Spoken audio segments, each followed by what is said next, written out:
Tú ya ni te acordabas que lo tenías, mamá. Estaba ahí nomás juntando hierba. Te hice un favor. Esas palabras me las dijo mi propio hijo mientras masticaba un pedazo de carne con chile, sin soltar el tenedor, sin mirarme a los ojos. Me las dijo como quien comenta el clima o el precio de la tortilla. Y yo me quedé parada en medio de su comedor elegante, con las manos temblando y un zumbido en los oídos que no me dejaba pensar.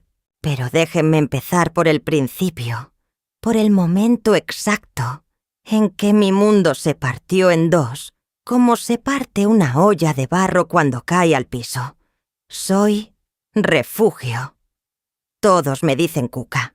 Tengo 74 años, las rodillas gastadas de tanto cargar ollas de tamales y las manos marcadas por el agua caliente de 3 décadas de trabajo.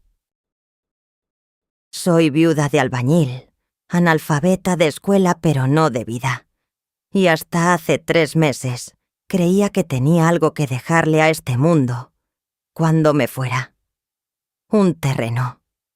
Mi terreno. El único pedazo de tierra que era mío en esta vida. Ese domingo había amanecido con ganas de ir a verlo. Era mi costumbre de cada semana, desde que lo terminé de pagar hace casi 30 años.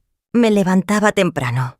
Me ponía mi vestido de los domingos, el azul con flores blancas, que tanto le gustaba a mi Zenón, que en paz descanse, y caminaba las 12 cuadras hasta el terreno.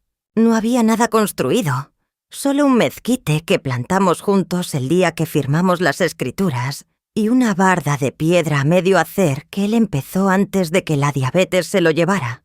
Pero a mí me gustaba ir. Me sentaba en una piedra grande que hay en la esquina, miraba cómo el sol pegaba en la tierra colorada y pensaba en todo lo que había costado conseguirlo. Cada temporada de tamales, cada madrugada y a las 3 de la mañana para tener la masa lista, cada peso que guardaba en una lata de café debajo del colchón. 12 años me tomó pagarlo. 12 años de levantarme cuando todavía estaba oscuro, de cargar la olla de aluminio hasta la puerta de la secundaria Benito Juárez, de aguantar el frío de enero y el sol de mayo parada en la misma esquina. 50 pesos semanales. Eso era lo que apartaba para el terreno. A veces me faltaba para el gas o para la medicina de Zenón, pero esos 50 pesos eran sagrados. «Es nuestro futuro, vieja», me decía él. «Algún día vamos a construir ahí una casita y vamos a ver crecer a los nietos». Los nietos nunca llegaron. Solo tuvimos a Rogelio, y Rogelio nunca quiso darnos nietos. Pero el terreno sí llegó. El terreno era real. Era mío. ¿De qué ciudad me están viendo hoy? Escríbamelo en los comentarios, porque quiero saber si hay alguien allá afuera que entienda lo que se siente trabajar toda la vida por algo y que te lo arranquen de las manos como si fuera basura. Antes de seguir, déjenme contarles más sobre ese terreno, porque para ustedes quizás sea solo un pedazo de tierra, pero para mí era todo. En 1985, cuando lo compré, esa zona era puro monte y piedras. Nadie quería vivir ahí porque no había luz, no había agua entubada, no había ni camino pavimentado.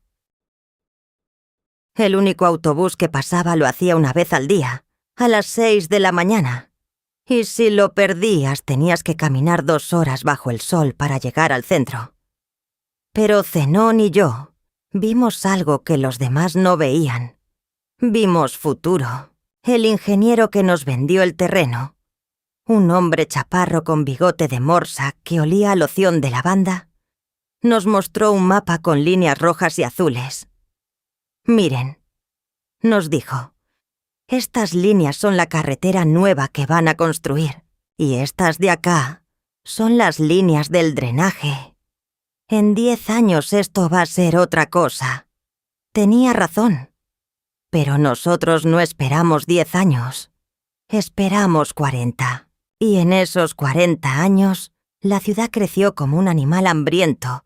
Se fue comiendo los terrenos baldíos, los ranchos abandonados, las huertas secas. Y cuando quiso comerse el nuestro, ya no estaba vacío. Ya tenía el mezquite grande con raíces profundas, la barda de piedra a medio hacer, y mis pisadas en cada centímetro de tierra. Yo conocía ese terreno como conozco las líneas de mi mano. Sabía dónde estaba el hormiguero grande que había que rodear para no pisarlo.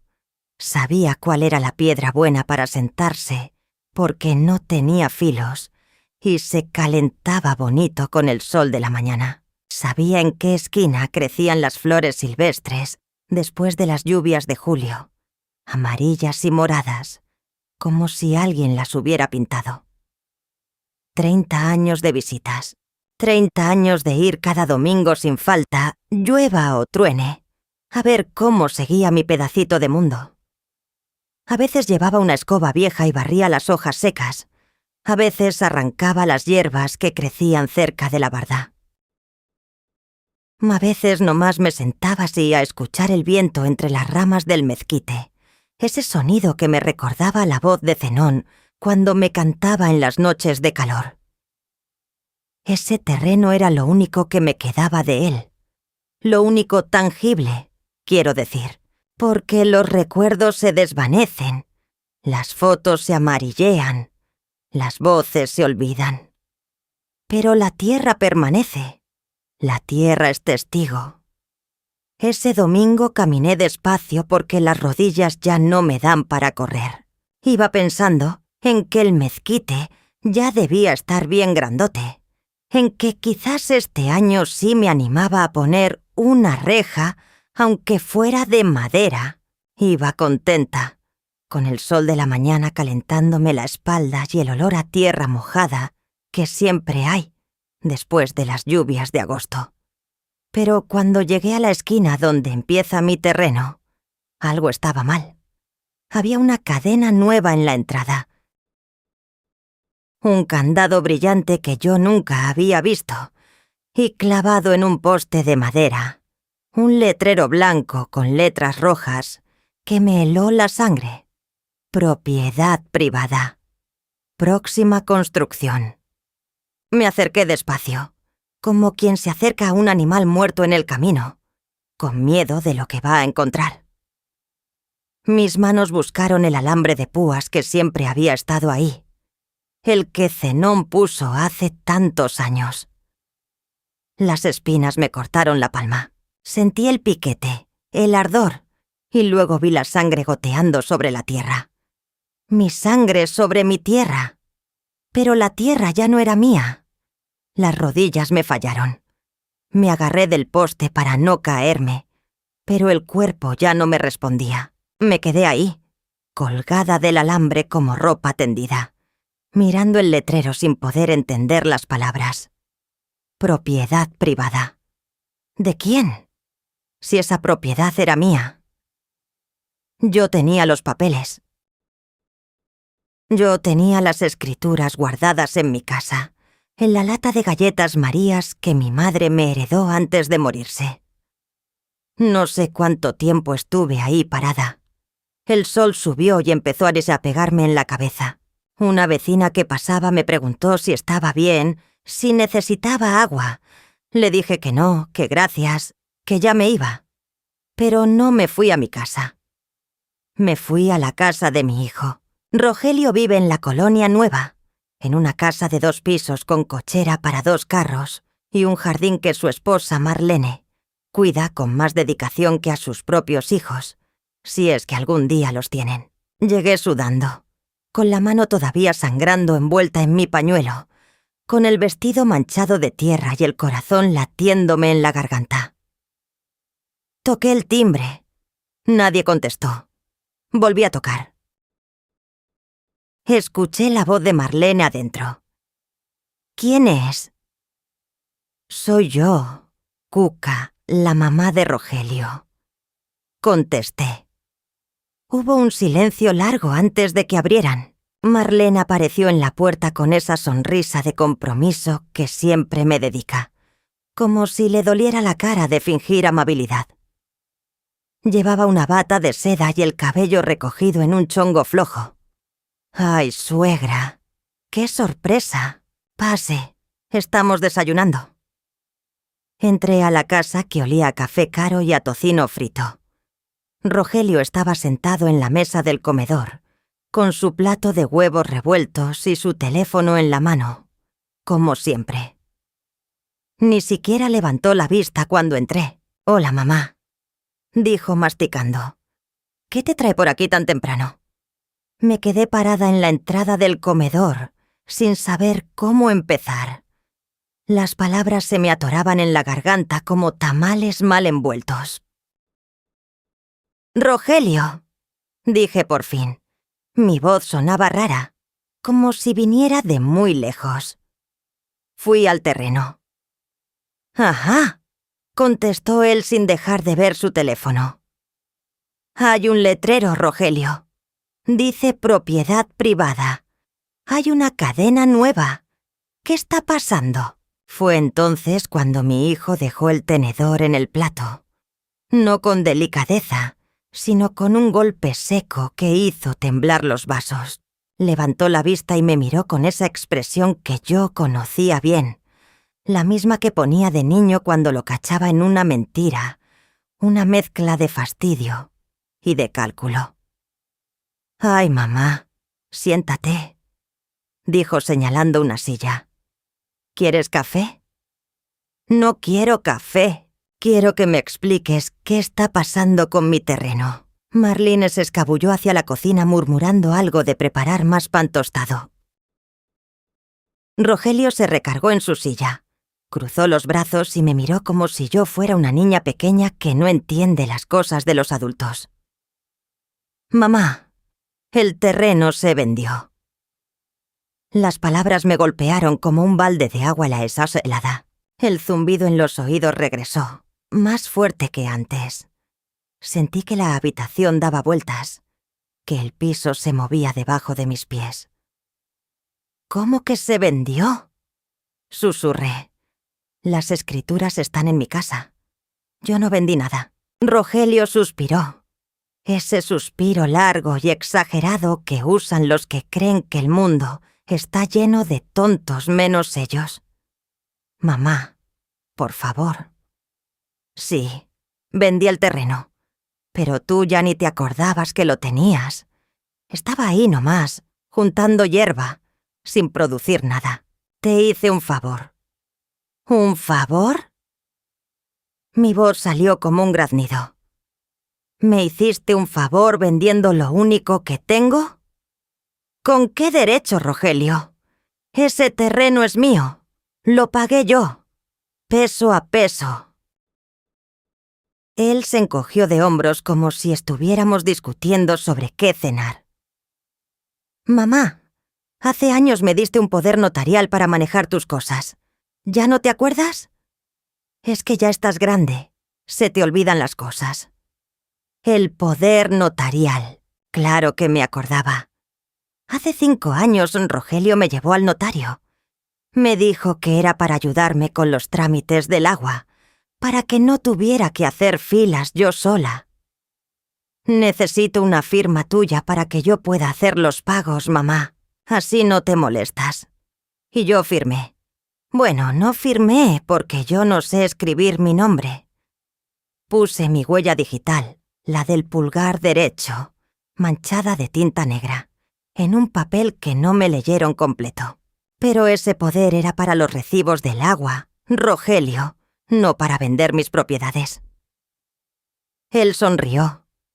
Una sonrisa fea, torcida, que no le llegaba a los ojos. «Mamá, el poder es general. Me autoriza Etaias a hacer cualquier trámite en tu nombre». «Es legal. Todo está en orden. El dinero ya está en mi cuenta. Bueno, en la cuenta que manejo para tus gastos». «¿Cuánto?», pregunté. Mi voz era un hilo. «¿En cuánto vendiste mi terreno?» 800.000 pesos. No está mal para un terrenito en las afueras, ¿no crees? Con eso te alcanza para vivir tranquila muchos años. 800.000 pesos. El número me retumbó en la cabeza. Yo no sabía mucho de precios de terrenos, pero sabía que mi pedacito de tierra ya no estaba en las afueras. La ciudad había crecido, había llegado hasta allá. Mi vecina Lupita me había dicho que los terrenos por esa zona se vendían en millones. «¡Millones, Cuca!», me dijo. «Estás sentada en una mina de oro». «Rogelio, ese terreno vale más de 3 millones», dije. Me temblaba todo el cuerpo. «¿A quién se lo vendiste?».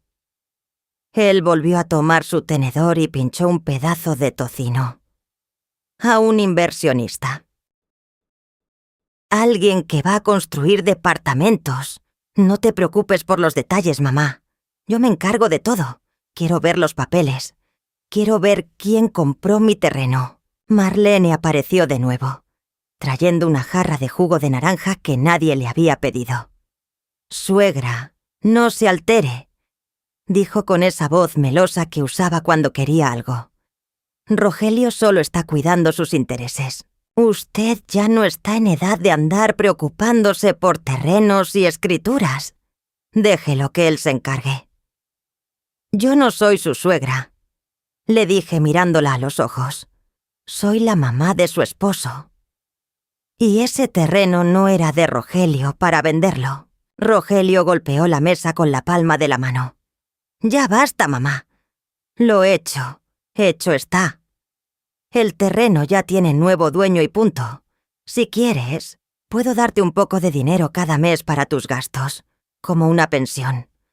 Pero deja de hacer drama». Me quedé callada. El nudo en la garganta no me dejaba ni tragar saliva. Miré a mi hijo. A ese hombre de 48 años que yo había parido entre dolores en un hospital público, que había amamantado durante 2 años porque no teníamos para leche de fórmula, que había sacado adelante sola cuando Zenón se enfermó y ya no pudo trabajar. Lo miré y no lo reconocí. «De tal palo, tal astilla», decía mi madre cuando yo era joven. La gente esperaba que Rogelio fuera como su padre, trabajador, honesto, de palabra. Pero esta astilla salió podrida. Me levanté de la silla sin decir nada. Caminé hacia la puerta con las piernas temblándome. Escuché la voz de Rogelio a mis espaldas. «Mamá, no te vayas así. Ven, quédate a desayunar». Marlene hizo chilaquiles. No me detuve. Salí de esa casa y caminé hasta la mía. Las mismas 12 cuadras de siempre. Pero ahora cada paso pesaba como si cargara piedras en los bolsillos. Cuando llegué, fui directo a mi cuarto. Me arrodillé junto a la cama, ignorando el crujido de mis rodillas, y metí la mano debajo del colchón. Ahí estaba la caja, la lata de galletas Marías oxidada donde guardo todo lo importante. La saqué con cuidado, como si fuera un recién nacido, y la puse sobre la cama. Adentro había una bolsa de plástico del Soriana, de esas que dan en el súper, arrugada y amarillenta por los años. Ahí guardaba yo las escrituras. Cada vez que quería sentirme segura, las sacaba, las tocaba, las olía. El papel viejo tiene un olor particular, a humedad y a naftalina, a tiempo guardado. Las esquinas estaban roídas por los ratones que a veces se meten en la casa cuando llueve, pero el texto todavía se leía claro. «Refugio Mendoza, viuda de Ochoa». Eso decía. Mi nombre. Mi terreno. Pero cuando abrí la bolsa, mis dedos solo encontraron aire. La bolsa estaba vacía. Me quedé mirándola como idiota, metiendo la mano una y otra vez, como si los papeles fueran a aparecer por arte de magia.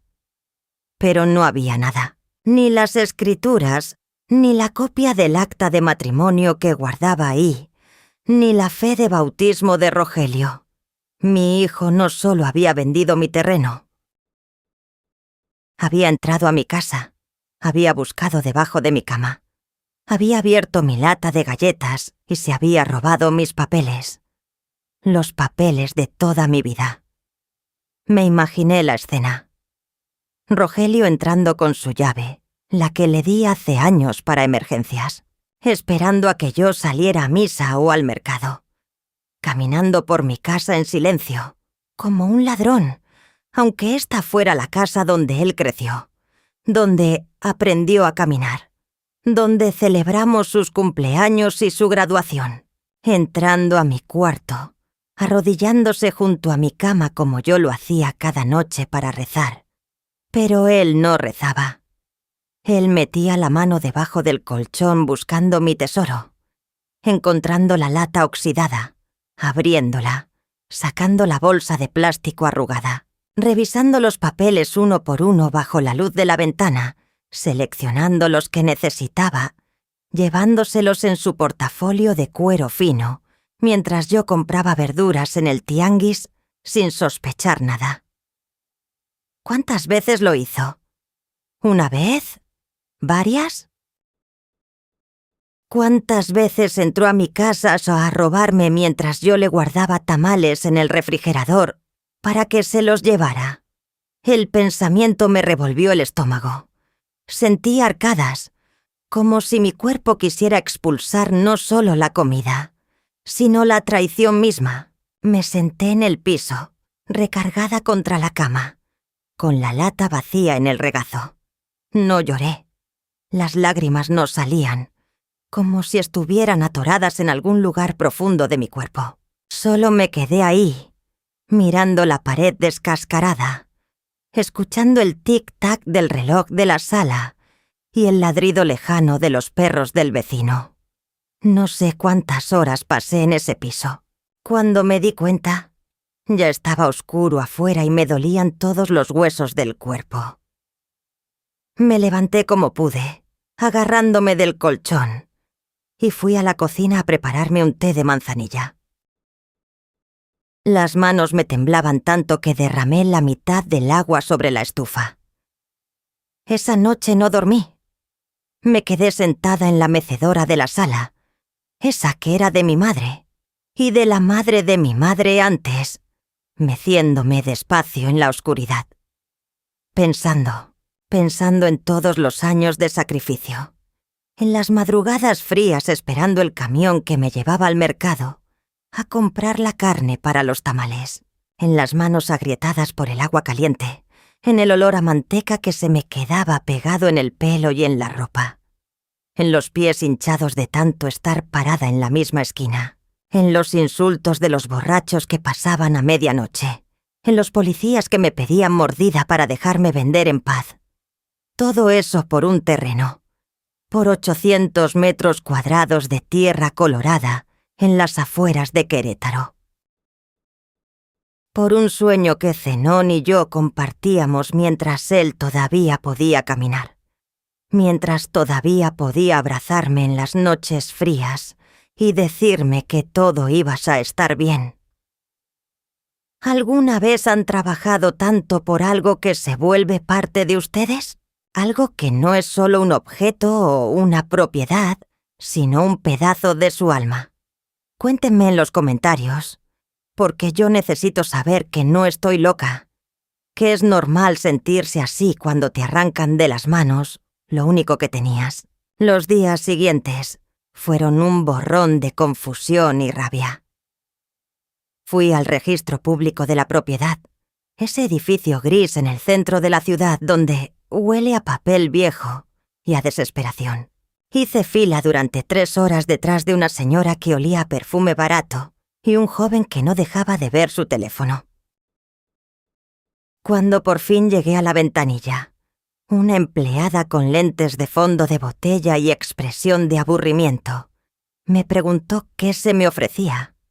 «Quiero saber quién es el dueño de un terreno», le dije. Le di la dirección, el número de lote, todos los datos que me sabía de memoria, porque los había repetido 1000 veces en mi cabeza durante años.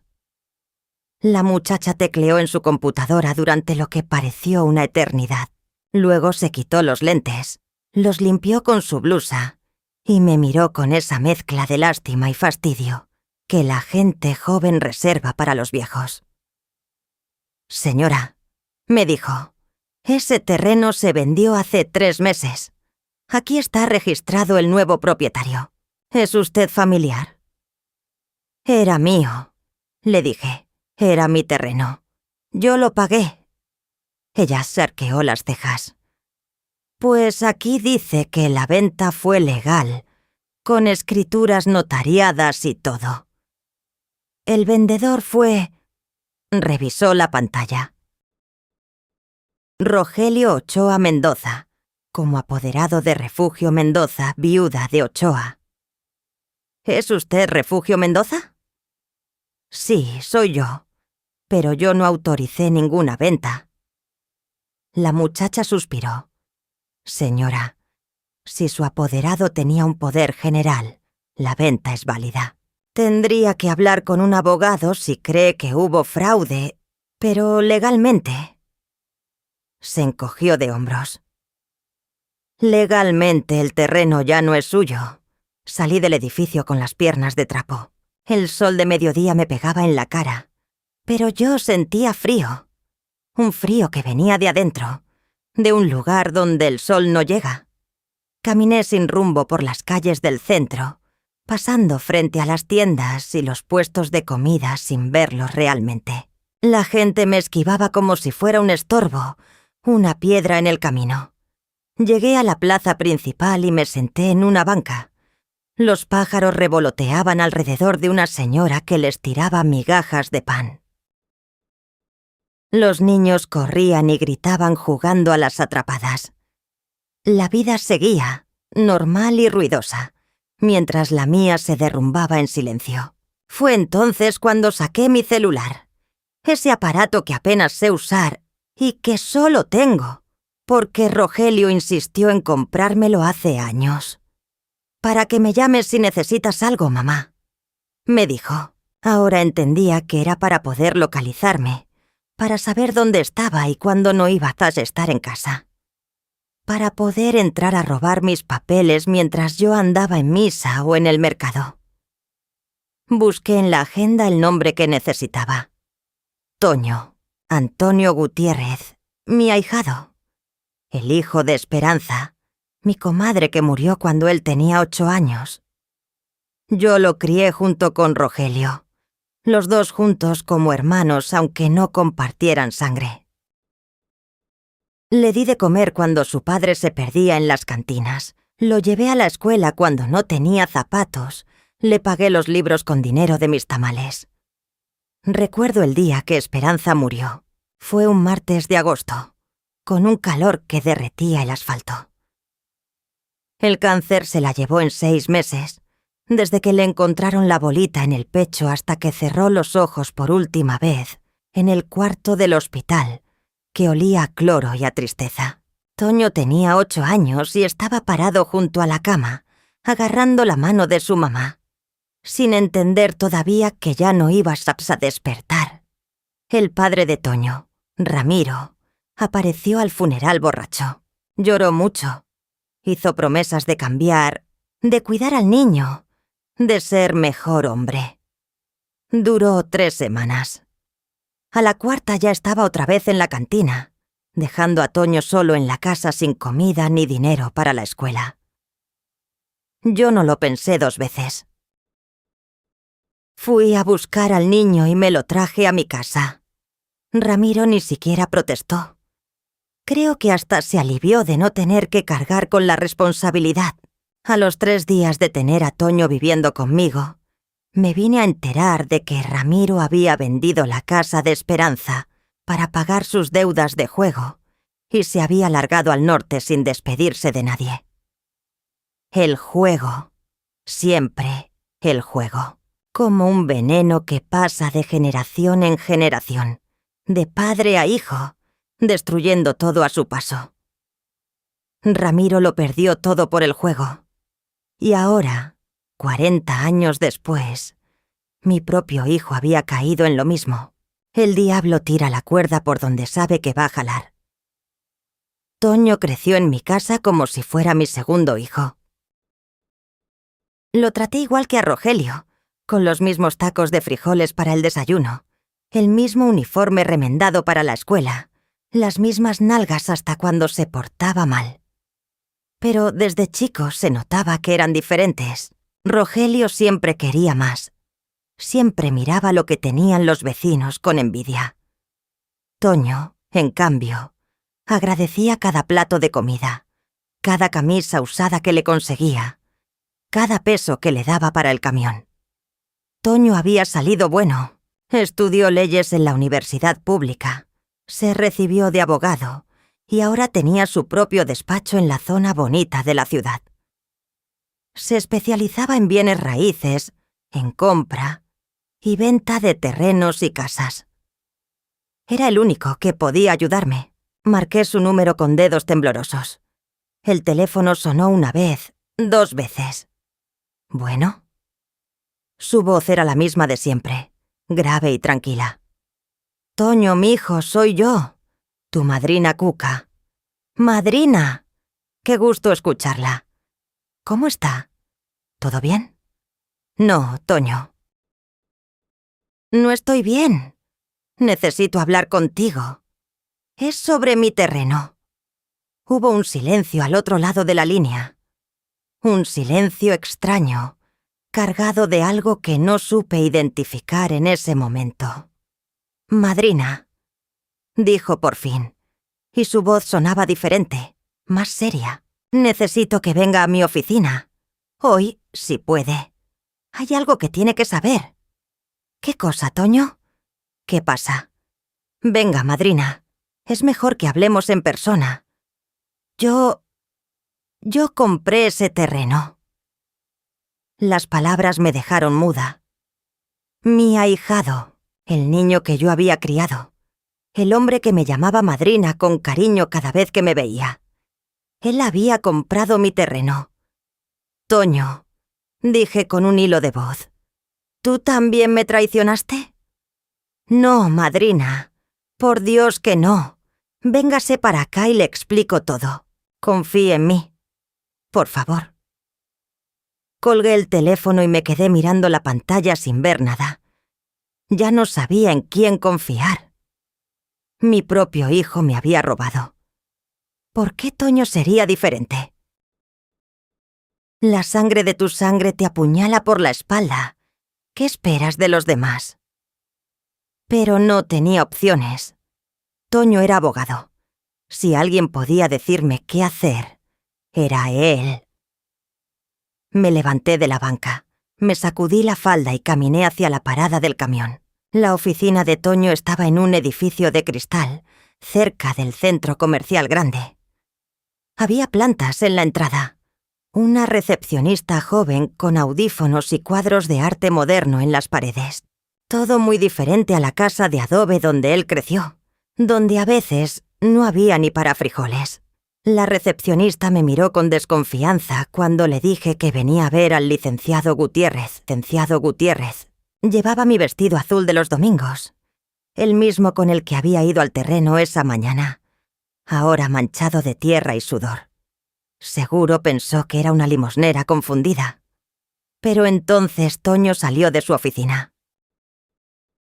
Cuando me vio, su cara se transformó.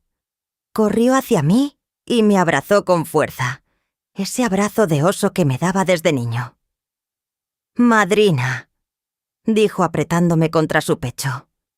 «Perdóneme por no haberle dicho antes». Me llevó a su oficina, un cuarto amplio con un escritorio de madera brillante y sillas de cuero negro. Me sentó en la más cómoda. Me trajo un vaso de agua y cerró la puerta.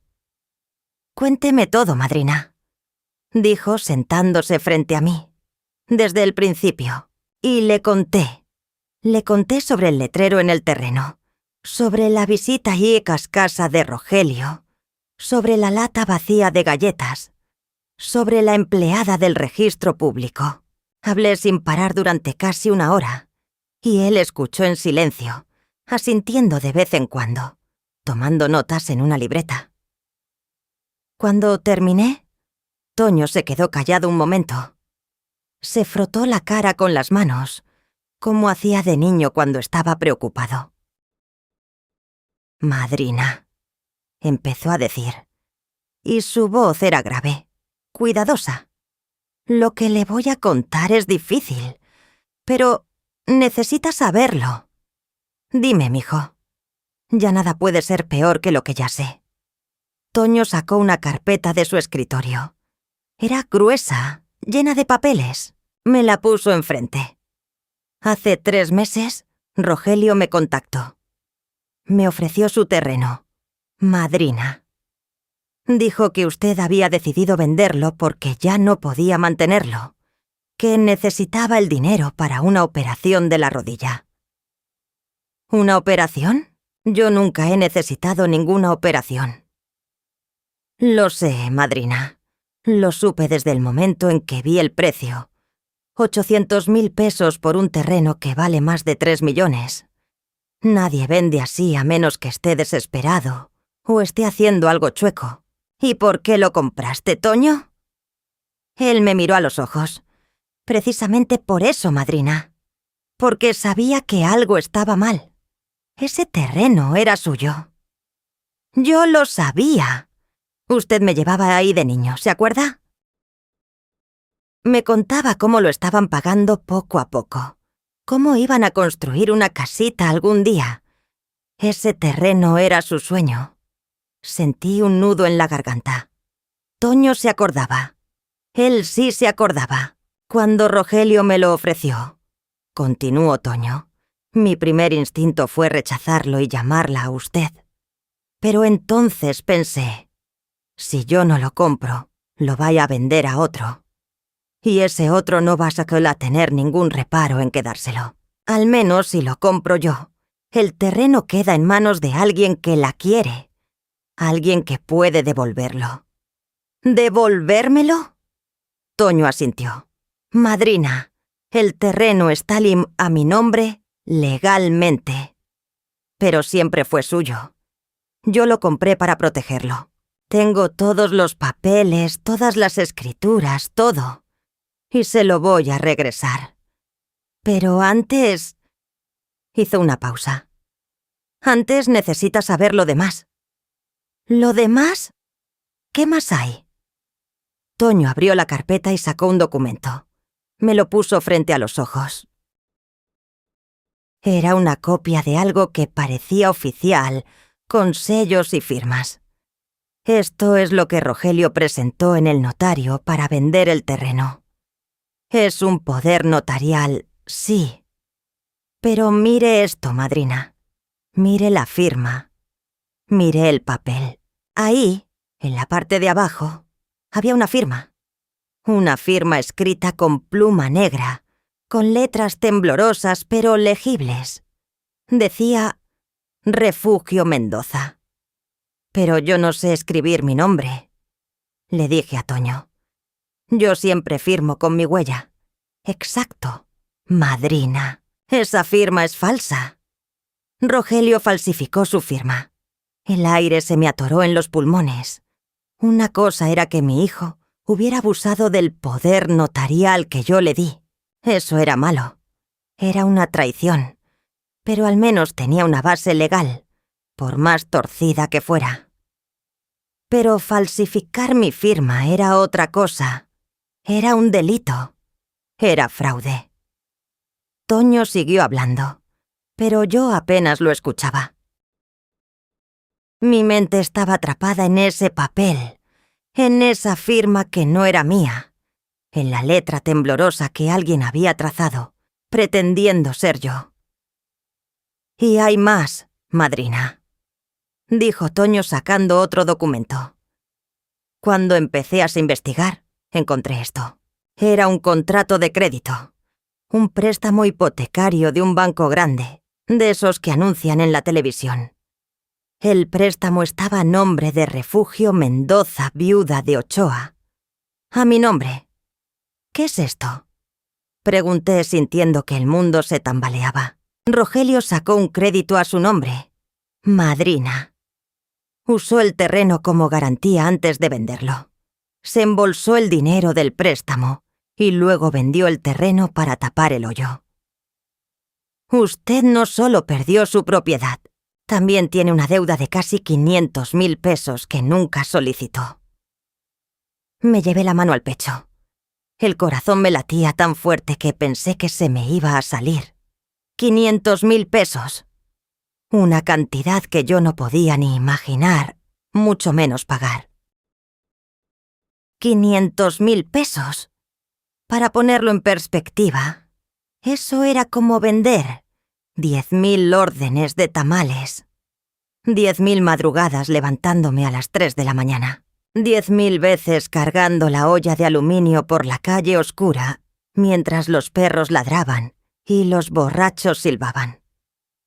Una vida entera de trabajo, convertida en deuda por la firma de alguien que ni siquiera era yo. Recordé entonces a mi madre. Que en paz descanse. Ella también había sido tamalera, como yo. Me enseñó todo lo que sé. Cómo preparar la masa para que quede esponjosa. Cómo envolver las hojas de maíz para que no se salga el relleno. Cómo calcular el punto exacto de cocción para que no queden crudos ni resecos. Antes de morir me dijo algo que nunca olvidé. Cuca, mija, en esta vida lo único que tienes es tu palabra y tu trabajo. La palabra se da una sola vez y el trabajo no tiene horario. Cuida esas dos cosas y nadie te podrá quitar nada. Pero se equivocó, mamá. Me quitaron todo. Y no fue un extraño, no fue un ladrón de la calle. Fue mi propio hijo. La sangre de mi sangre. El que mamó de mi pecho y aprendió a caminar agarrado de mi mano. ¿Por qué? Pregunté con voz quebrada. ¿Por qué me hizo esto mi propio hijo? Toño negó con la cabeza. No lo sé con certeza, madrina, pero investigué un poco. Rogelio tiene problemas de dinero. Me enteré de que frecuenta un casino en las afueras de la ciudad. Va casi todas las semanas. Y no solo eso. Tiene deudas con gente peligrosa. Gente que no acepta excusas. El juego. Mi hijo era jugador. El vicio que destruyó a tantas familias en el barrio, que dejó a tantas mujeres solas y a tantos niños sin padre. Yo había visto de cerca lo que hacía el juego con los hombres. El padre de Toño era uno de ellos. Apostaba hasta el dinero de la leche y luego llegabas a la casa borracho a gritarle a Esperanza que era su culpa por no ser suficiente mujer. Y ahora mi propio hijo había caído en lo mismo, solo que en lugar de gritarme, me había robado en silencio. Toño se levantó de su silla y vino a sentarse a mi lado. Me tomó las manos, esas manos que temblaban sin parar. «Madrina», dijo suavemente, «esto no es su culpa. Usted no hizo nada malo. Usted trabajó toda su vida para tener algo, y él se lo quitó. Pero yo no voy a dejar que se salga con la suya». «¿Qué podemos hacer, mijo?», pregunté. «Él tiene los papeles, tiene el poder notarial. Yo soy solo una vieja que no sabe ni escribir su nombre. ¿Quién me va a creer?». «Yo le creo, madrina, y voy a hacer que los demás también le crean». Toño sacó más papeles de la carpeta. Había fotos, recibos, copias de documentos con marcas rojas y notas al margen. «Mire, madrina, tengo aquí un peritaje caligráfico. Lo hice hacer por un experto que trabaja con los tribunales. Analizó la firma del poder notarial y la comparó con otros documentos que supuestamente usted firmó. El resultado es claro. Todas esas firmas son falsas. No coinciden entre sí y no coinciden con ningún registro que tengamos de su huella digital. ¿Y eso qué significa? Significa que podemos probar que Rogelio falsificó documentos. Y no solo eso. Tengo testimonios del notario que supuestamente autorizó la venta. Él recuerda que usted siempre firmaba con huella digital, nunca con firma escrita. Está dispuesto a declarar si hace falta. Por primera vez en días, sentí algo parecido a la esperanza. Era una llamita pequeña, temblorosa, que podía apagarse con cualquier viento. Pero estaba ahí. ¿De verdad crees que podemos ganar, Toño? Él asintió con firmeza. No solo vamos a ganar, madrina. Vamos a recuperar su terreno y vamos a hacer que Rogelio pague por lo que hizo. Pero necesito que usted sea fuerte. Necesito que esté dispuesta a llegar hasta las últimas consecuencias. ¿Está lista para eso? Pensé en mi hijo, en el niño que correteaba por el patio de tierra de nuestra casa vieja, que me pedía tamales de dulce para desayunar, que me abrazaba cuando tronaba y llovía porque le daban miedo los truenos. Pensé en el adolescente que estudió contabilidad porque quería darme una vida mejor, que prometió comprarme una casa bonita cuando fuera rico. Pensé en el hombre que se había convertido, frío, calculador, capaz de robarle a su propia madre mientras ella dormía. «Estoy lista», dije. Mi voz sonó más firme de lo que esperaba. Que se haga lo que se tenga que hacer. Toño sonrió. Esa sonrisa que yo conocía desde que era un escuincle de 8 años, con los dientes chuecos y los ojos brillantes. Así me gusta, madrina. Vamos a darle una lección que no vas a olvidar. Las semanas siguientes fueron un torbellino de papeles, citas y esperas interminables. Toño se movía como pez en el agua por los pasillos de los juzgados y las oficinas de gobierno, mientras yo lo seguía tratando de entender un mundo que me era completamente ajeno. Firmas, sellos, expedientes, audiencias, todo un lenguaje que sonaba chino para mis oídos de mujer de mercado. Aprendí palabras nuevas en esas semanas, palabras que nunca pensé que necesitaría saber. Peritaje caligráfico, cuando un experto analiza una firma para ver si es falsa. Poder notarial general, un documento que le da a alguien el derecho de hacer cualquier cosa en tu nombre. Fraude agravado. Robar a alguien aprovechándote de su confianza o de su vulnerabilidad. Adulto mayor. Yo, una categoría legal que me hacía sentir como un mueble viejo que necesita protección especial. Toño me llevó a declarar ante un ministerio público, un hombre joven con lentes gruesos que escribía todo lo que yo decía en una máquina de computadora. Me hizo repetir la historia 3 veces, desde el principio, parándome en cada detalle para hacer preguntas. ¿Cómo era exactamente la lata de galletas? ¿De qué color era la bolsa del Soriana? ¿Cuándo fue la última vez que revisó las escrituras? ¿Estás segura de que su hijo tenía llave de su casa? Cada pregunta era como un piquete en una herida abierta. Cada respuesta me obligaba a revivir la traición, a sentir de nuevo ese vacío en el estómago, esa incredulidad que todavía no terminaba de convertirse en certeza. La parte más difícil fue cuando me pidieron que describiera mi relación con Rogelio, que contara cómo había sido de niño, de adolescente, de adulto. Tuve que hablar de los cumpleaños que le organicé con lo poco que tenía, de las noches que me desvelé, ayudándole con la tarea de matemáticas, aunque yo apenas sabía sumar. De las veces que saqué dinero de mis ahorros para comprarle los uniformes de la escuela o los libros de la universidad. El Ministerio Público me miraba con una mezcla de compasión y profesionalismo. Cuando terminé de hablar, cerró su computadora y me dijo algo que se me quedó grabado. Señora, usted no es la primera madre que viene aquí a denunciar a un hijo, Y lamentablemente no será la última. El amor de madre no tiene límites, pero a veces los hijos no lo merecen. Pero yo ponía de mi parte. Cuando Toño me pedía que recordara fechas, las recordaba. Cuando me pedía que identificara documentos, los identificaba. Y cuando me pedía que contara mi historia una y otra vez, la contaba sin cambiar una coma, porque la verdad no necesita ensayo.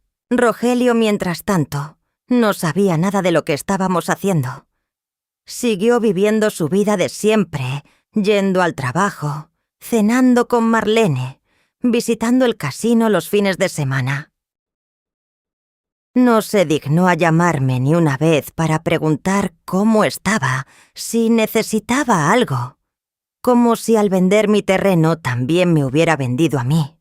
Como si yo ya no existiera. Fue durante esas semanas cuando me enteré de cosas que preferiría no haber sabido. Toño, con su red de contactos, fue descubriendo la verdadera magnitud del desastre. Rogelio no solo me había robado a mí, también había pedido préstamos a nombre de Marlene sin que ella lo supiera. Había empeñado las joyas que ella heredó de su abuela. Había vendido el carro que tenían a nombre de los dos y lo había reemplazado por uno más barato, quedándose con la diferencia. Todo para alimentar su adicción al juego, para seguir apostando en las mesas del casino con la esperanza de que una racha buena lo sacara del hoyo. Pero las rachas buenas nunca llegan para los que apuestan con dinero robado. Solo llegan más deudas, más mentiras, más desesperación. Un día, mientras esperábamos en el pasillo del juzgado, Toño me mostró unas fotos en su teléfono. Eran de Rogelio entrando y saliendo del casino, siempre con la misma expresión de ansiedad en la cara, siempre mirando hacia los lados como si temiera que alguien lo estuviera vigilando. ¿Cómo conseguiste esto?, le pregunté. Tengo un amigo que trabaja de seguridad ahí. Me dijo, no es evidencia legal, pero nos ayuda a entender el cuadro completo. El cuadro completo era el de un hombre destruido por su propio vicio, arrastrando a todos los que lo rodeaban hacia el abismo. Y yo, su madre, había sido una de sus víctimas. Marlene se enteró eventualmente. No sé cómo ni cuándo, pero una tarde me llamó llorando por teléfono. «Suegra», decía entre sollozos. «Suegra, ¿usted sabía? ¿Usted sabía lo del terreno? ¿Lo de los préstamos?» «Sí, Marlene», le dije. «Yo lo sé todo». Él me mintió. «Suegra». Me dijo que el dinero era de un bono del trabajo. Me dijo que habíamos ganado un concurso. Me compró cosas. Me llevó de viaje. Y todo era mentira. Todo era robado. No supe qué decirle. Marlene nunca me había caído bien, con sus aires de grandeza y sus desprecios velados. Pero en ese momento escuché en su voz el mismo dolor que yo sentía. El dolor de haber confiado en alguien y descubrir que esa confianza era un pozo vacío. «Voy a dejarlo, suegra», me dijo. «Ya hablé con un abogado. Voy a pedir el divorcio». «Haz lo que tengas que hacer, mija», le contesté. Cada quien tiene que cuidar su pellejo. Colgué el teléfono y me quedé pensando en cómo la vida da vueltas. Rogelio había querido aparentar éxito, impresionar a su esposa, vivir como rico siendo pobre. Y al final lo había perdido todo. El terreno, el dinero, la esposa. Pronto perdería la libertad también, porque Toño no se había conformado con preparar una demanda civil. Había presentado también una denuncia penal por fraude, falsificación de documentos y robo agravado a adulto mayor. Eso último era importante, me explicó, porque los delitos contra personas mayores tienen penas más severas. La ley protege a los vulnerables, Madrina, me dijo, y usted es una mujer mayor que fue engañada por alguien de su confianza. Eso es un agravante. El día de la audiencia llegó en octubre, cuando el aire ya empezaba a oler a flores de cempasúchil y las tiendas se llenaban de calaveras de azúcar. Yo me vestí con mi mejor ropa, un traje sastre negro que había comprado para el funeral de Zenón y que solo había usado una vez más. Me peiné el cabello hacia atrás, me puse mis aretes de perlas falsas que parecen de verdad y me miré al espejo. La mujer que me devolvió la mirada no era la misma que había llorado en el piso de su cuarto hace 3 meses. Esta mujer tenía los ojos secos, la mandíbula apretada y una determinación que no sabía que tenía. Esta mujer estaba lista para pelear. Me acordé de una vez, hace muchos años, cuando un comerciante del mercado quiso estafarme. Me vendió carne en mal estado, escondida debajo de la carne fresca, y cuando me di cuenta, ya había pagado. Fui a reclamarle y él se burló de mí. «¿Qué vaya a hacer, viejita? ¿Llorar?», me dijo riéndose con sus dientes amarillos. No lloré. Lo que hice fue ir con cada puesto del mercado a contar lo que había pasado. En una semana, nadie le compraba nada. En un mes, tuvo que cerrar y buscar otro mercado donde lo dejaran vender. Esa misma mujer que no se dejó del comerciante tramposo era la que ahora iba sana a enfrentar a su propio hijo en un juzgado. La misma determinación, el mismo coraje, la misma negativa a dejarme pisotear. Toño pasó por mí en su carro. Durante el camino al juzgado, repasamos una vez más lo que iba a pasar. «Va a ser difícil, madrina», me dijo. «Rogelio va a estar ahí con su abogado. Van a intentar hacerla ver como una anciana confundida que no sabe lo que dice. Pero usted sabe la verdad. Y la verdad es su mejor arma». Asentí en silencio. El estómago me daba vueltas, pero no de miedo. Era anticipación, la misma que sentía antes de las fiestas grandes, cuando tenía que preparar tamales para 200 personas y no sabía si iba a alcanzar. Pero siempre alcanzaba. Siempre encontraba la forma. El juzgado era un edificio viejo con pisos de mármol gastado y techos altos que hacían eco. Había mucha gente esperando en los pasillos, algunos con cara de preocupación, otros de aburrimiento. La justicia, me di cuenta, era un proceso largo y tedioso para los que lo viven todos los días. Nos sentaron en una sala pequeña, con una mesa grande en el centro y sillas incómodas. Rogelio ya estaba ahí cuando llegamos. No lo había visto desde el día del desayuno, hace casi 4 meses. Se veía diferente, más flaco, con ojeras oscuras y el pelo despeinado. Cuando me vio entrar, sus ojos se abrieron con sorpresa y algo más. ¿Miedo? ¿Vergüenza? No supe identificarlo. «Mamá», empezó a decir, pero su abogado, un hombre gordo con traje brilloso, le puso la mano en el brazo para callarlo. La audiencia comenzó. Un juez de expresión aburrida presidía desde su escritorio elevado, como un sacerdote en su altar. Leyó los cargos con voz monótona. Fraude, falsificación de firma, abuso de poder notarial, robo en agravio de adulto mayor. «¿Cómo se declara el acusado?», preguntó el juez. El abogado de Rogelio se levantó. «Su Majestad, mi cliente se declara inocente de todos los cargos. La señora Mendoza, la supuesta víctima, es una persona de edad avanzada con problemas de memoria. Ella autorizó todas las transacciones y ahora, por influencia de terceros, se retracta de sus decisiones». Toño se puso de pie inmediatamente. «Su señoría, tenemos pruebas contundentes de que mi representada nunca autorizó la venta del terreno». Tenemos un peritaje caligráfico que demuestra que las firmas en los documentos fueron falsificadas. Tenemos testimonio del notario público que certifica que la señora Mendoza siempre ha firmado con huella digital, nunca con firma manuscrita.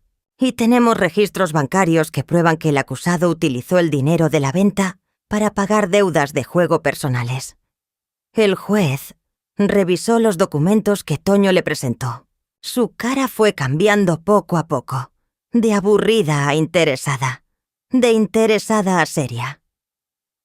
«Señor Ochoa», dijo dirigiéndose a Rogelio, «¿tiene algo que decir a estos cargos?» Rogelio se levantó. Su abogado intentó detenerlo, pero él lo apartó con un gesto brusco. «Señor juez, mi madre está confundida. Ella me dio permiso de vender el terreno. Me lo dijo muchas veces. Ese terreno no le servía para nada. Solo estaba ahí juntando polvo. Yo lo vendí para ayudarla, para que tuviera dinero para su vejez. ¿Y el préstamo hipotecario que sacó a nombre de ella?», preguntó el juez. «¿También fue para ayudarla?». Rogelio titubeó. Eso fue un error. Yo pensaba pagarlo con las ganancias del casino. Iba a recuperar todo el dinero y nadie se iba a enterar». El juez lo miró con expresión de incredulidad. «¿Usted admite entonces que sacó un préstamo a nombre de su madre sin su autorización?». El abogado de Rogelio se levantó de golpe. «Mi cliente no está admitiendo nada, su señoría. Está confundido por la presión del momento». Pero era demasiado tarde. Las palabras ya habían salido de la boca de Rogelio, y todos en la sala las habíamos escuchado. El juez pidió un receso de 15 minutos. Toño me llevó a una banca en el pasillo y me trajo un vaso de agua. «Lo está haciendo bien, madrina», me dijo. Rogelio se está hundiendo solo. Su abogado debe estar furioso con él. Y así era. A través de la puerta entreabierta de otra sala, podía ver al abogado gordo regañando a Rogelio en voz baja, gesticulando con las manos. Rogelio tenía la cabeza gacha, como un niño castigado. Cuando la audiencia se reanudó, llegó mi turno de declarar. Toño me había preparado. Me había dicho qué esperar.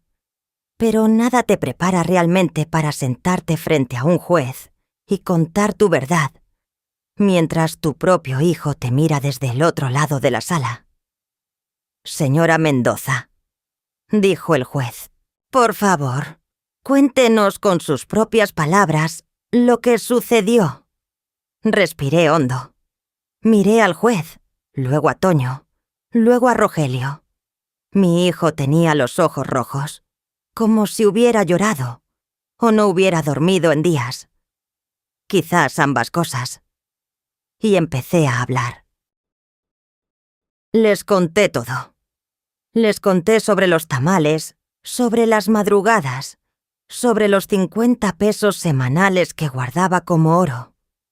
Les conté sobre Zenón, sobre el mezquite que plantamos juntos, sobre las escrituras que olían a naftalina. Les conté sobre la lata de galletas vacía, sobre el letrero de propiedad privada, sobre la sangre goteando de mi mano sobre la tierra que ya no era mía. Hablé durante casi una hora. A veces la voz me temblaba, a veces se me quebraba. Pero no lloré. Las lágrimas se habían acabado hace mucho. Lo que quedaba era solo la verdad, desnuda y cruda, como hueso sin carne. Cuando terminé, el juez me hizo una sola pregunta. «Señora Mendoza, ¿cómo firma usted los documentos legales?». Levanté mi mano derecha, la misma mano que había amasado millones de tamales, que había contado monedas de peso en peso, que se había cortado con el alambre de púas de mi terreno robado. Extendí el pulgar, todavía manchado de la tinta negra que me habían puesto cuando entré al juzgado. Con esto, licenciado, dije, con mi huella, toda mi vida. Nunca aprendí a escribir mi nombre. El silencio en la sala fue absoluto. Podía escuchar el zumbido de los focos, el crujido de las sillas, hasta el latido de mi propio corazón. Toño sacó entonces el documento con la firma falsificada. Se lo mostró al juez. Luego lo puso frente a Rogelio. «¿Quién escribió esta firma?», preguntó Toño en voz alta. «¿Por qué mi madrina no fue?». Rogelio no contestó. Su abogado tampoco. El silencio se extendió, pesado como una lápida. El juez tomó su decisión esa misma tarde. Encontró a Rogelio culpable de todos los cargos. La sentencia formal vendría después, dijo, pero mientras tanto, ordenaba su detención preventiva. Los policías del juzgado se acercaron a Rogelio con las esposas. Fue entonces cuando mi hijo perdió la compostura. Se levantó de golpe, tirando la silla, y empezó a gritar. «¡Mamá! ¡Mamá! No puedes hacerme esto. Soy tu hijo. Se supone que tienes que perdonarme. Las madres siempre perdonan». Los policías lo agarraron de los brazos. Él forcejeaba, lloraba, gritaba mi nombre una y otra vez. Y yo me quedé sentada, mirándolo, sintiendo un vacío inmenso en el lugar donde antes había amor. «Yo te di la vida, Rogelio», dije cuando por fin pude hablar. Mi voz sonó extraña en mis oídos, como si viniera de muy lejos. «Te di la vida, te crié solo, te saqué adelante. Y tú me quitaste todo lo que yo había trabajado. No somos iguales, hijo, no somos iguales». Lo último que vi antes de que se lo llevaran fue su cara. La cara de un hombre destruido, no por mí, no por la justicia, sino por sus propias decisiones. Por esa codicia que le pudrió el alma, como la polilla pudre la madera. ¿Qué hubieran hecho ustedes en mi lugar? ¿Hubieran perdonado? ¿Hubieran dejado que se saliera con la suya? Díganme en los comentarios, porque yo todavía me hago esas preguntas en las noches cuando no puedo dormir. Han pasado 6 meses desde ese día, en el juzgado. 6 meses de trámites, de esperas, de firmas con huella digital en documentos que esta vez sí entiendo. Porque Toño me los lee completos, palabra por palabra. La vida ha cambiado de maneras que nunca imaginé. Algunas buenas, otras todavía me duelen como herida fresca. Mi terreno volvió a ser mío. Toño cumplió su promesa. Hizo el traspaso legal, limpio, con todas las de la ley. Me acompañó al notario. Me explicó cada paso. Me abrazó cuando salimos con las escrituras nuevas en la mano. Estas sí las guardo yo en un lugar seguro, no en una lata de galletas debajo de la cama, sino en una caja de seguridad del banco que Toño me ayudó a abrir. Tengo 2 llaves. Una la cargo siempre conmigo, en una cadenita al cuello junto a la medallita de la Virgen de Guadalupe. La otra la tiene Toño, por si algún día me pasa algo. La primera vez que volví al terreno después de recuperarlo, lloré, no de tristeza, sino de algo más difícil de explicar.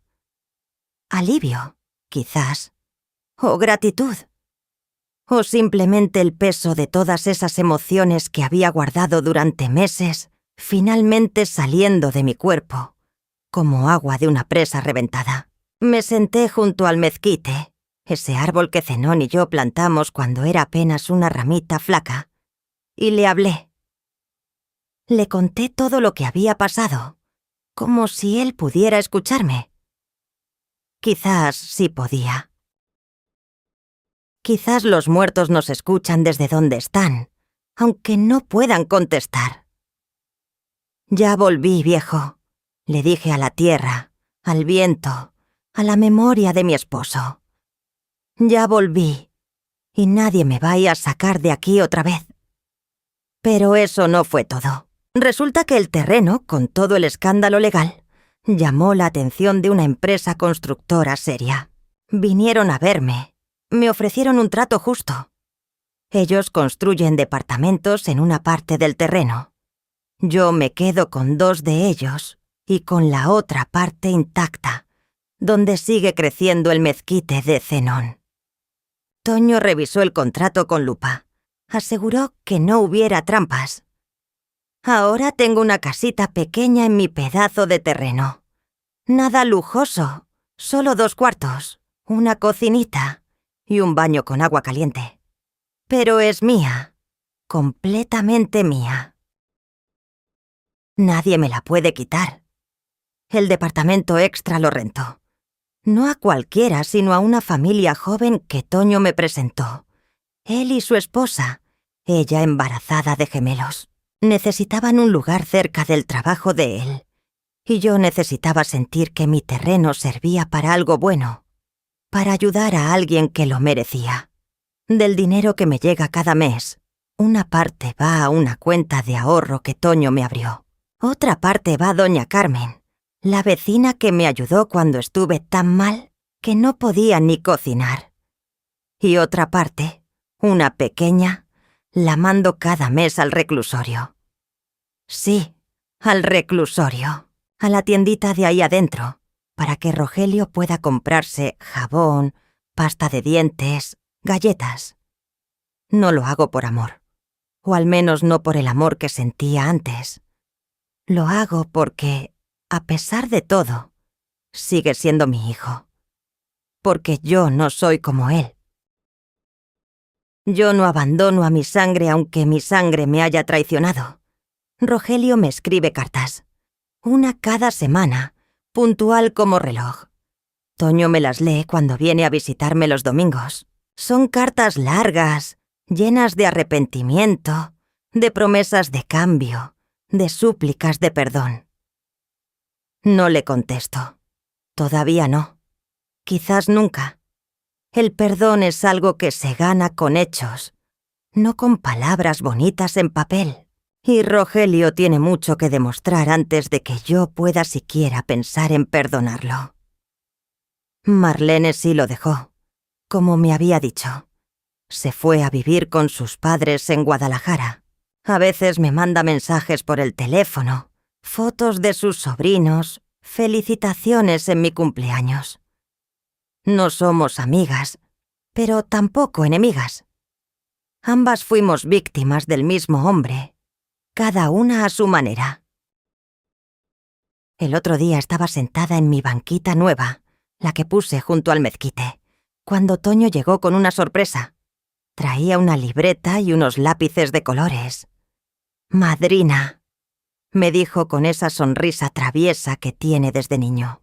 «Ya es hora de que aprenda a escribir su nombre». Me reí. A mis 74 años, ¿para qué quiero aprender a escribir? Para que nadie vuelva a falsificar su firma, madrina. Para que usted misma pueda firmar los papeles importantes. Para que sepa exactamente lo que está poniendo en un documento antes de poner su huella. Tenía razón, como siempre la tiene. Así que ahora, cada tarde, me siento con la libreta y practico. La R de refugio me sale chueca. La M de Mendoza parece una montaña mal dibujada. Pero ahí voy, poco a poco, trazo a trazo. Nunca es tarde para aprender, dice Toño. Y yo creo que tiene razón.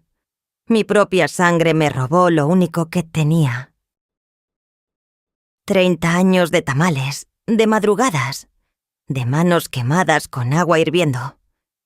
Todo en un papel que él falsificó mientras yo dormía confiada en mi casa, pensando que el mundo era un lugar seguro porque mi hijo estaba cuidando de mí. ¿A ustedes les ha traicionado su familia? Díganme que no estoy sola. Escríbanme de dónde me ven, de qué país, de qué ciudad.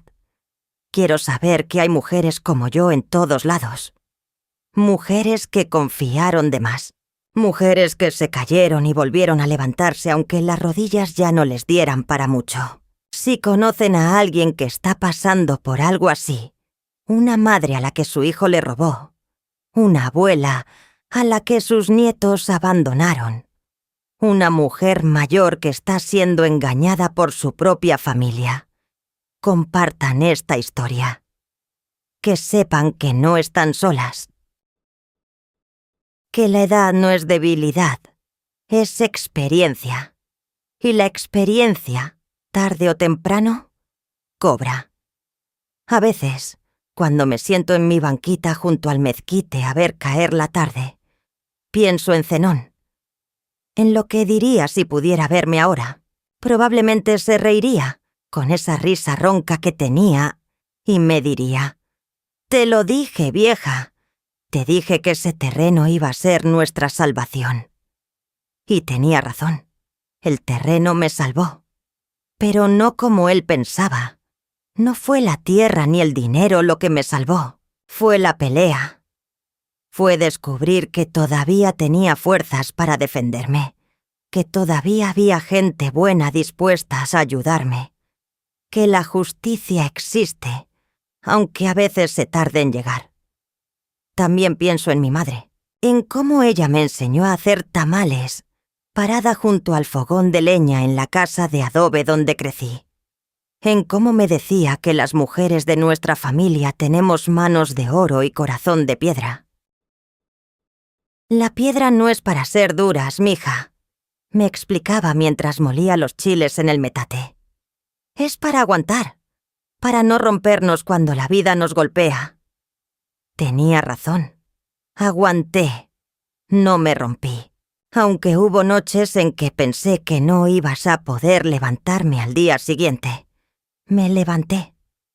Aunque hubo momentos en que quise rendirme, no me rendí. La piedra en mi corazón hizo su trabajo. Pero la piedra también puede suavizarse con el tiempo. Como las piedras del río que el agua va puliendo poco a poco, hasta que quedan lisas y brillantes. Yo siento que algo de eso me está pasando. La rabia que sentí al principio. Esa rabia caliente que me quemaba por dentro. Se ha ido enfriando. No ha desaparecido. Todavía está ahí. Pero ya no me consume. Ya puedo pensar en Rogelio sin que se me acelere el corazón. Ya puedo hablar de lo que pasó sin que me tiemble la voz. ¿Es perdón? No lo sé. Quizás es solo cansancio. O quizás es la sabiduría de los años. Esa que te enseña que cargar rencor es como cargar piedras en los bolsillos. Al final solo te hundes tú. Zenón también diría algo sobre Rogelio, seguramente. Algo duro, porque él nunca fue de andarse con rodeos. Pero yo prefiero no pensar en lo que diría. Prefiero pensar que, donde sea que esté, entiende que hice lo que tenía que hacer. Que una madre puede amar a su hijo y al mismo tiempo hacerlo responsable de sus actos. Que el amor no significa ser cómplice. El sol se está poniendo ahorita mientras les cuento esto. El cielo está pintado de naranja y rosa, como los pétalos de las flores que Zenón me traía cuando éramos novios. El mezquite proyecta su sombra sobre la tierra, una sombra larga y tranquila que me hace compañía. Mañana va a ser otro día. Voy a levantarme temprano, como siempre. Voy a hacer mi café en la cafetera nueva que Toño me regaló. Voy a practicar mi firma en la libreta de colores y voy a seguir viviendo, día a día, paso a paso, como he vivido siempre. Porque eso es lo que hacemos las mujeres como yo, las que vendimos tamales en las esquinas, las que criamos hijos solas, las que aguantamos fríos y calores y desprecios y traiciones. Seguimos adelante. No porque seamos más fuertes que las demás, sino porque no conocemos otra forma de existir. Suscríbanse si quieren seguir escuchando historias como la mía. Historias de mujeres reales, con problemas reales, que encontraron la forma de salir adelante cuando todo parecía perdido. Y recuerden, la familia es importante, sí, pero más importante es el respeto. Y cuando la familia no te respeta, tienes todo el derecho del mundo de defenderte. Aunque duela, aunque te cueste, aunque sea tu propia sangre la que te está desangrando. Dicen por ahí que el tiempo cura todas las heridas. No estoy segura de que eso sea verdad. Algunas heridas no se curan, solo se aprende a vivir con ellas, como las cicatrices que tengo en las manos de tantos años de trabajo, que ya no duelen pero siguen ahí, recordándome de dónde vengo y todo lo que pasé para llegar a donde estoy. La herida que me dejó Rogelio es de esas. No se va a curar nunca, pero ya no sangra. Ya puedo tocarla sin gritar de dolor. Ya forma parte de mí, de mi historia, de lo que soy. Y si algo bueno salió de todo esto, es que ahora sé quién soy realmente. No soy solo la mamá de Rogelio. No soy solo la viuda de Zenón. No soy solo la tamalera de la esquina. Soy Refugio Mendoza.